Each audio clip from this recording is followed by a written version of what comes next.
Hi tasty friends, how are you all? Sorry for my late video.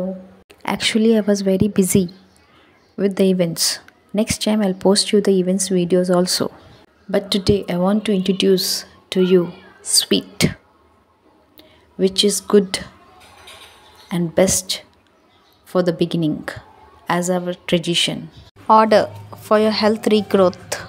Thank you. Nature మనకి ఇచ్చినటువంటి మహాద్భుతమైనటువంటి ఆహారాల్లో ఒకటి sweet. కాబట్టి sweet తినడం ద్వారా ఆరోగ్యాన్ని కాపాడుకోవడంలో, ఎనర్జెటిక్ గా ఉండటంలో, యాక్టివ్ గా ఉండటంలో, మనల్ని మనం నిలబెట్టుకోవడంలో చాలా చాలా ప్రాముఖ్యత ఉంది అనేది మనం అందరం దృష్టిలో పెట్టుకోవాల్సిందే. అయితే స్వీట్ అనగానే స్వీట్ అనగానే స్వీట్ షాప్ గుర్తొచ్చేసి వాళ్ళు చేసే స్వీట్లు గుర్తొచ్చేస్తే ఆరోగ్యం పాడైపోతుంది. మనం ఆహారాన్ని తీసుకోవడంలో రెండు జాగ్రత్తలు ఉండాలి. ఒకటి కలర్ఫుల్ గా ఆహారం ఉండాలి, రెండు టేస్ట్ గా ఉండాలి. ఎన్ని రకాల రంగుల్లో మనం ఆహారం తింటే అంత ఆరోగ్యంగా ఉంటాం, ఎన్ని రకాల టేస్టుల్లోంచి ఆహారం తింటే అంత ఆరోగ్యంగా ఉంటాం.